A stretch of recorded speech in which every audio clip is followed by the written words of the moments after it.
2023년 마지막 날이면서 송년주일로 드리는 시간입니다. 한 해가 참 빨리 지나가고 또 저희가 한 해를 맞이하게 되었습니다.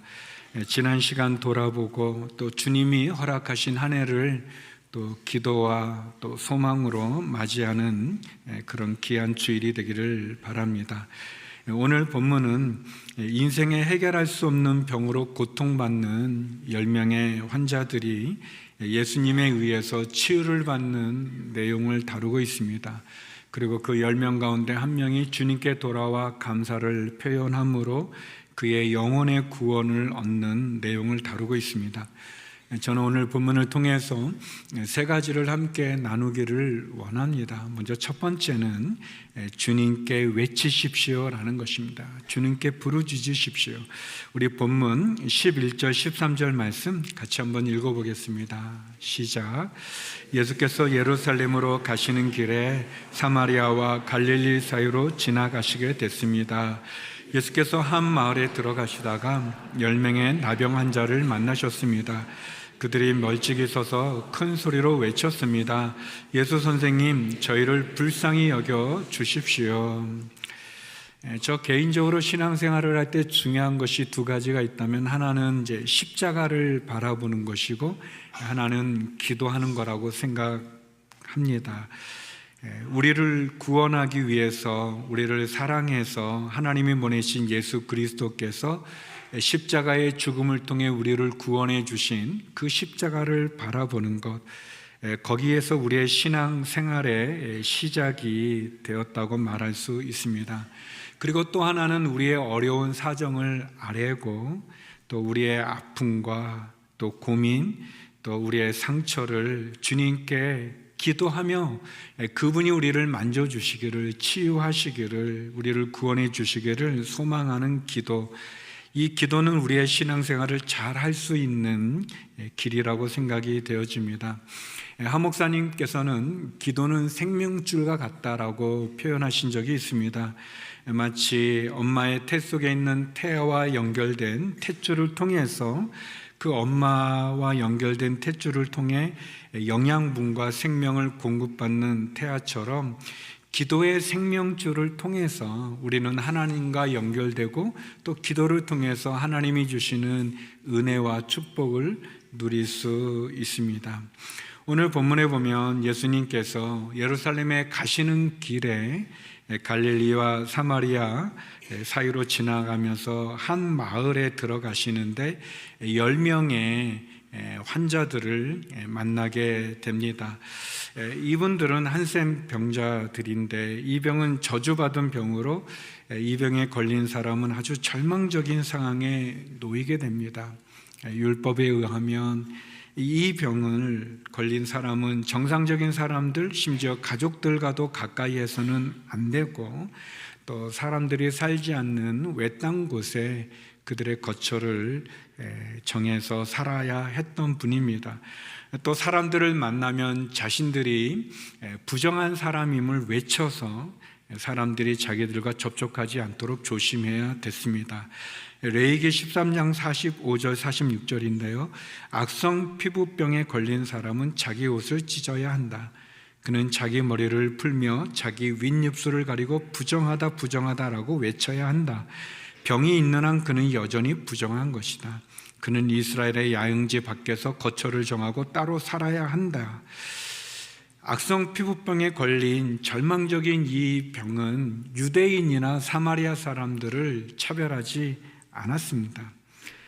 그렇죠. 모든 병들은 사람을 차별하지 않습니다. 어린아이든 어르신이든 남자 여자 이스라엘 사람이든 또 외국인이든 누구도 병으로부터 자유할 수 있는 사람은 없습니다. 절망적인 병이 우리를 찾아올 때 우리는 낙심하게 되고 두려워하게 되고 또 걱정과 근심에 사로잡히기도 합니다. 그때 우리는 오늘 본문에 나오는 10명의 환자들처럼 외쳐야 합니다. 기도해야 됩니다. 주님께 외쳐야 되는 거죠. 여기 나오는 이 10명의 환자들은 율법이 정한 대로 부정하다라고 말하면서 예수님이 자신들에게 가까이 오지 못하게 하지 않았습니다. 이분들은 자신들이 얼마나 불쌍한 병에 걸렸는지, 얼마나 힘든지, 얼마나 더러운지, 얼마나 저주받은 인생인지로 예수님에게 한탄하지 않았습니다. 도리어 예수님에게 자신들을 불쌍히 여겨 주시기를, 자신들을 구원해 주시기를, 자신들을 치유해 주시기를, 자신들을 고쳐 주시기를 도리어 외쳤습니다. 은혜를 외쳤죠.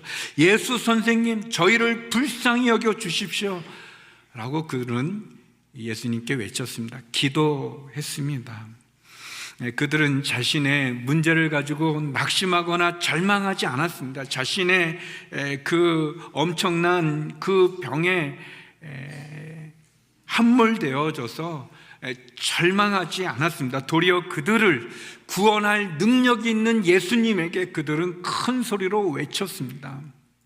기도한 거죠. 우리도 우리의 상황이 나빠지고 우리의 형편이 참 절망에 빠질 수밖에 없는 상황에 놓여질 때 좌절하지 않고 낙심하지 않고 우리의 문제에 함몰되지 않고 우리를 구원해 줄 능력을 가진 예수님에게 외치는 것, 기도하는 것, 그것이 우리의 신앙 생활입니다. 우리에게 구원을 베풀어 주시고 우리를 불쌍히 여겨 주시고 우리에게 소망과 희망을 줄 수 있는 예수님을 만나는 것, 그분을 주목하는 것, 그분에게 외치는 것, 그분을 찾는 것, 그것이 중요합니다. 사랑하는 성도 여러분, 2023년 올 한 해 여러분은 얼마나 예수님께 외치셨는지요? 기도하셨는지요? 또 그 기도를 통해서 여러분은 응답받은 경험은 얼마나 있으신지요? 우리가 기도하지 않아도 될 만큼 아니라는 상황은 없지 않습니까? 예수님도 기도하셨습니다. 그분은 새벽에도 기도하셨고 또 철야를 하시며 기도하신 적도 있고 심지어 금식하면서까지 예수님 기도하셨습니다. 신앙생활은 기도생활이라고 말할 수 있습니다. 우리는 기도로 주님을 붙잡을 수 있고 주님께 외칠 수 있고 기도로 우리의 사정과 형편을 아뢰 수 있습니다. 그리고 주님은 우리의 기도를 들으시는 분이시고 우리의 기도에 응답하시는 분이십니다. 그래서 그분께 은혜를 간구할 때 그분은 기도를 통해 우리에게 은혜를 허락해 주십니다. 도움을 구할 때 그분은 기도를 통해 우리를 도와주시는 분이십니다. 우리의 기도에 응답하시는 예수님, 그분에게 외치고 기도하는 저희가 되기를 소망합니다. 2023년은 그렇게 많이 기도하지 못했다면 다가오는 2024년에는 기도하는 한 해가 되기를 소망합니다.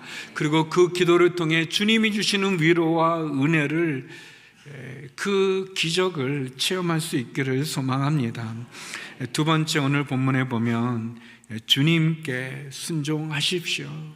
순종을 우리에게 말씀합니다. 우리 14절 말씀 같이 한번 읽어보겠습니다. 시작. 예수께서 그들을 보고 말씀하셨습니다. 제사장들에게 가서 너희 몸을 보이라. 그러자 그들은 가는 도중에 몸이 깨끗해졌습니다. 이 10명의 환자들의 외침을, 기도를 예수님은 들으셨습니다. 주님은 우리의 기도를 들으는 분이시죠. 그리고 예수님께서 말씀하셨습니다. 어떤 이 환자들에게 어떤 치유의 동작을 취하거나 어떤 설명을 하지 않고 그냥 말씀하셨습니다. 이렇게 명령하신 거죠. 제사장들에게 가서 너희 몸을 보여라. 그리고 이 말씀에 순종해서 이 10명의 환자들은 순종해서 그 말씀 그대로 제사장에게 가는 도중에 그들의 몸이 깨끗해졌습니다. 그들이 예수님 말씀에 순종했을 때 그들은 치유의 기적을 경험하게 된 것이죠.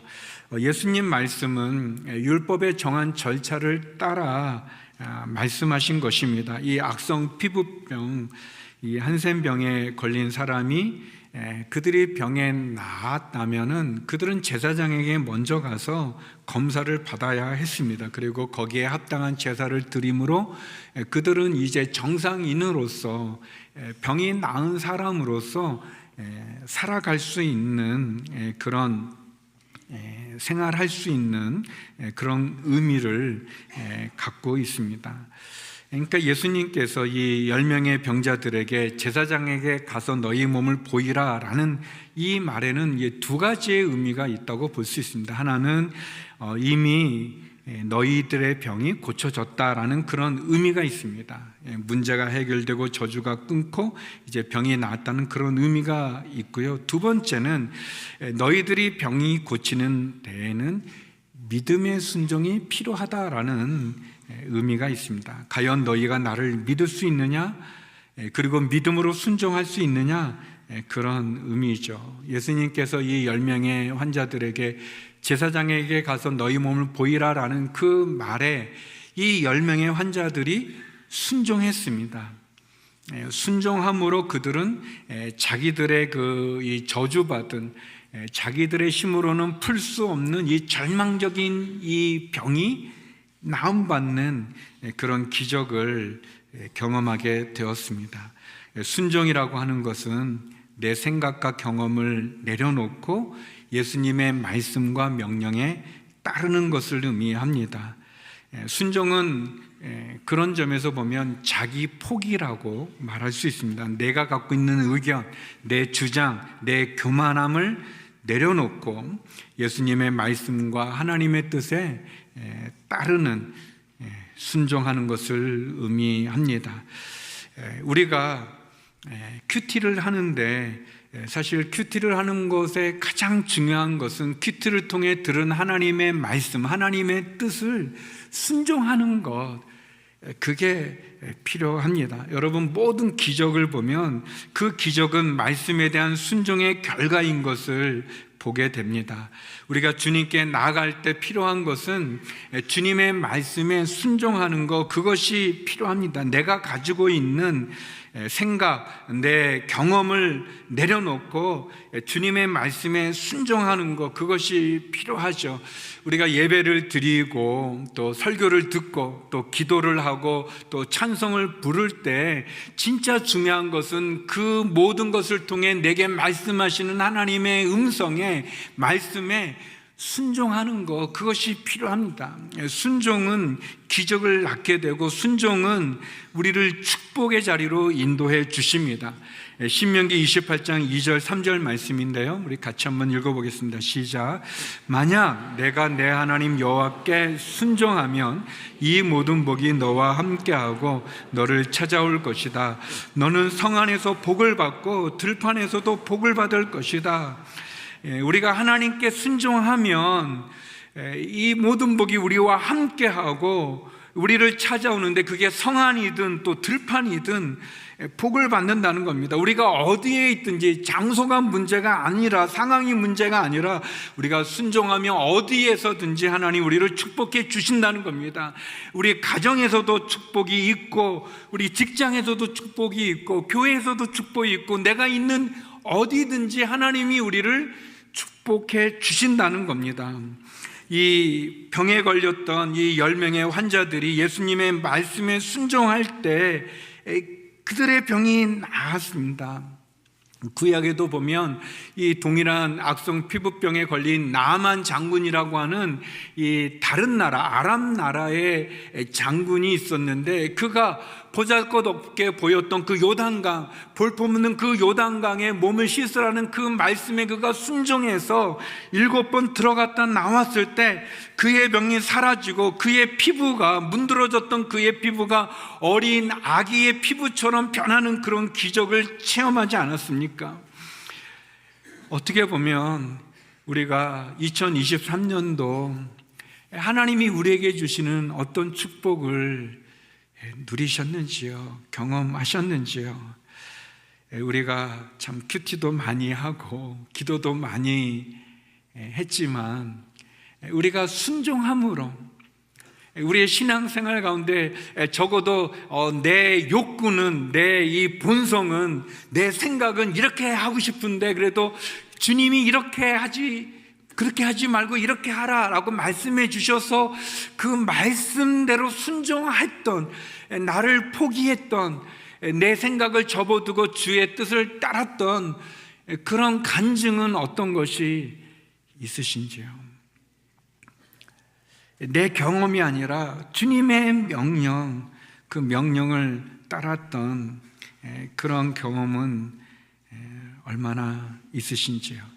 우리가 기도하면 이제 하나님께서 우리에게 생각을 주지 않습니까? 하나님 마음을 가르쳐 주죠. 그러면 그 하나님이 가르쳐 주신 그 생각과 그 마음대로 믿음으로 내가 밀고 나갔던, 믿음으로 순종해서 나갔던, 인간적인 조건이나 생각이나 환경을 붙잡지 않고 하나님이 주신 생각과 뜻을 붙잡고 믿음으로 순종했던 그런 경험은 얼마나 있으신지요? 내가 감당할 수 있는가 없는가가 중요한 게 아니라 이게 하나님의 명령인가 하나님의 말씀인가 아닌가가 더 중요하죠. 그게 하나님의 명령이면, 하나님의 뜻이면 내가 할 수 없는 것처럼 보여도 할 수 있게 되는 것이고, 그게 하나님의 뜻이 아니면 아무리 그 일이 잘 돼도 그 일이 내게 축복이 되는 게 아니라 걸림돌이 되기도 하고 저주가 되기도 하죠.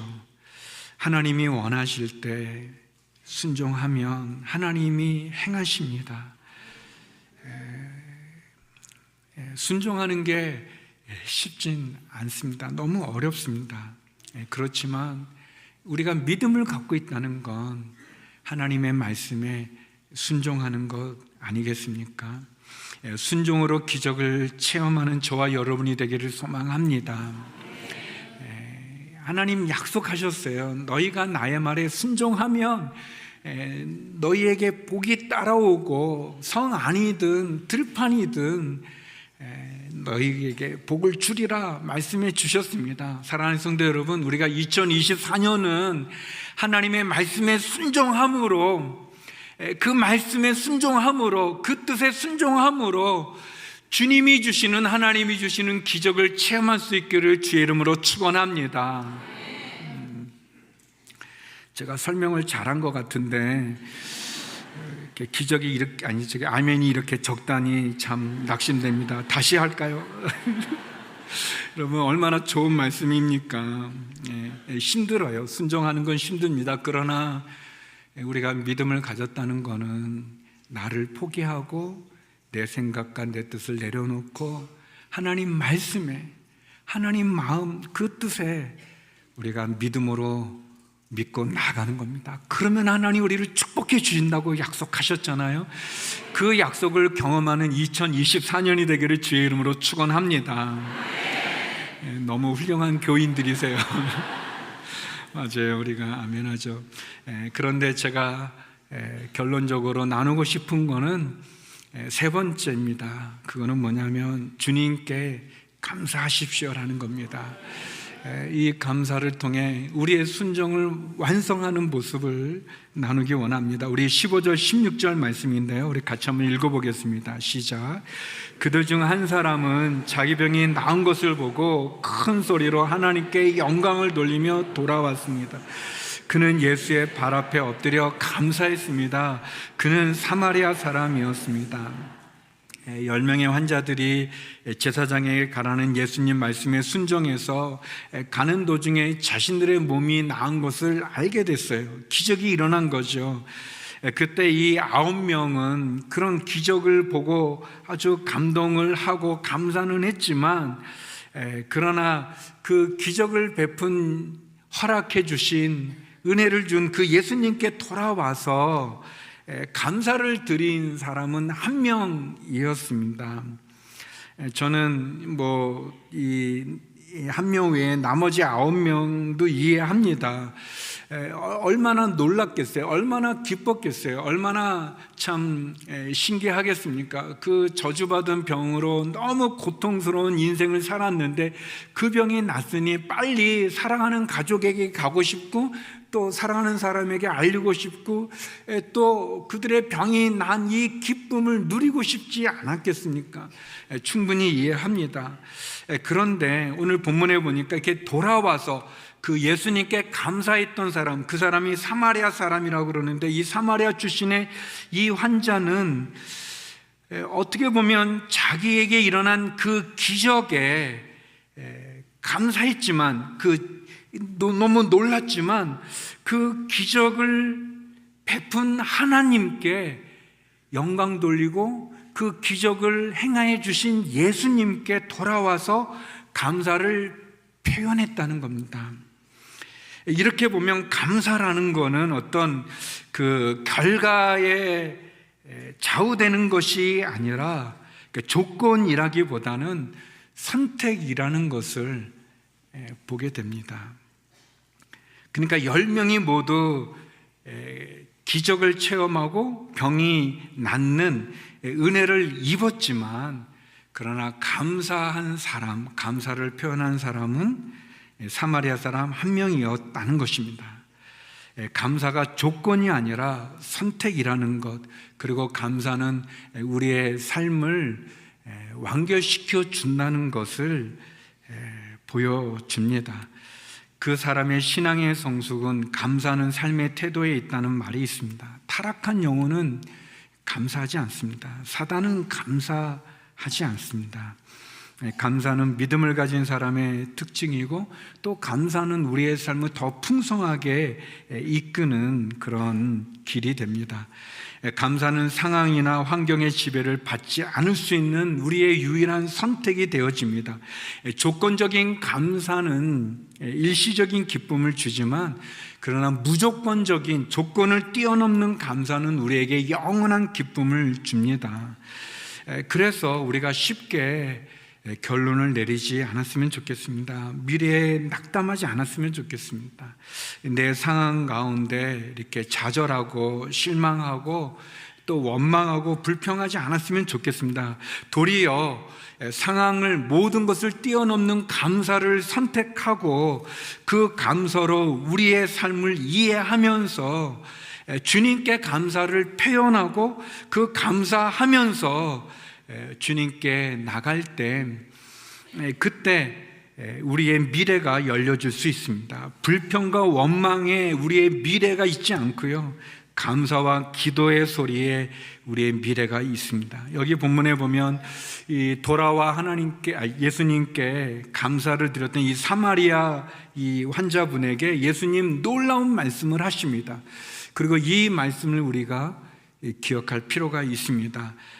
17절, 19절 말씀인데요, 우리 같이 한번 읽어보겠습니다. 시작. 예수께서 물으셨습니다. 10명이 깨끗해지지 않았느냐? 그런데 9명은 어디 있느냐? 이 이방 사람 말고는 하나님께 영광을 돌리려고 되돌아온 사람이 없단 말이냐? 그리고 예수께서 그에게 말씀하셨습니다.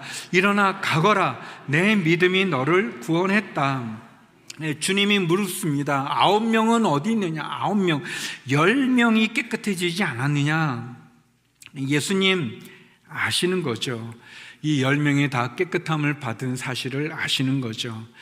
그런데 왜 9명이 어디 있느냐? 이렇게 되물으시는 것은, 돌아온 이 사마리아 사람의 감사를 통해서 예수님께서 우리를 더 축복해 주시고 은혜를 주시는 그 주님의 마음입니다.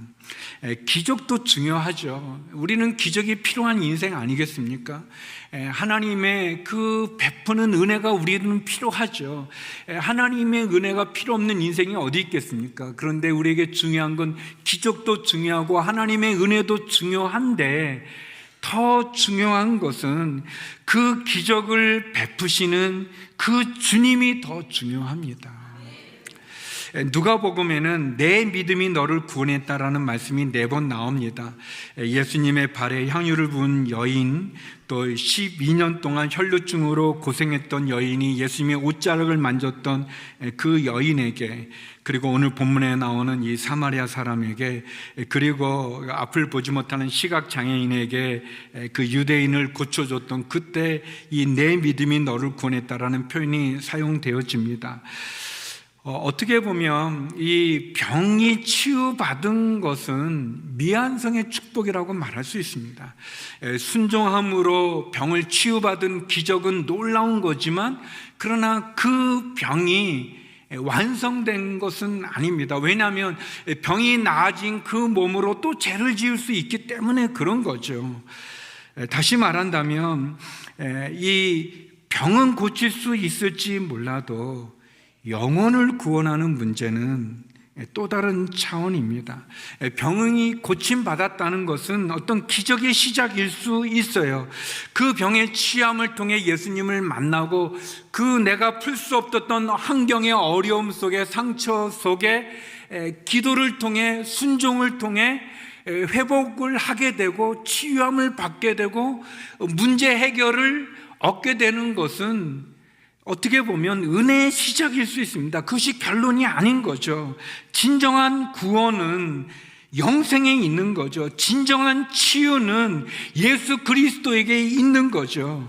진짜 기적, 진짜 축복은 우리의 영혼이 구원받는 것 아니겠습니까? 주님 앞에 엎드렸던 이 사마리아 사람, 돌아와 감사를 표현했던, 주님께 감사했던 이 사마리아 사람은 그의 믿음으로 그의 영혼도 구원받는 은혜를 갖게 됩니다. 사랑하는 성도 여러분, 감사는 천국에서 오는 것이죠. 흔들리지 않는 그 하나님의 나라에서 우리에게 주는 생수입니다. 우리가 어려움이 있을 때 주님께 외치는 거죠. 기도합니다. 그리고 주님 말씀, 주의 뜻에 순종하는 것입니다. 그리고 그 순종을 통해 기적을 체험하고 축복을 누리는 거죠. 그러나 그것이 결론이 아니라 거기에서 주님께 나아가 감사하는 겁니다. 그래서 어떻게 보면 이 감사가 조건이 아니라 선택이라고 되어진다면, 내가 건강해도 감사하고, 병들어도 감사하고, 성공해도 감사하고, 실패해도 감사하고, 내 뜻대로 되어져도 감사하고, 뜻대로 안 되어져도 감사할 수 있는 그 믿음을 통해서 우리는 진정한 축복을, 진정한 기적을, 진정한 영생을 소유할 수 있는 것입니다. 사랑하는 성도 여러분, 은혜를 받는 비결은 감사이고 은혜를 받은 결과도 감사입니다. 우리가 2023년을 보내면서 우리의 삶의 여러 사건들, 여러 모습들, 여러 내용들이 있었습니다. 우리가 감사로 주님께 나아가십시다.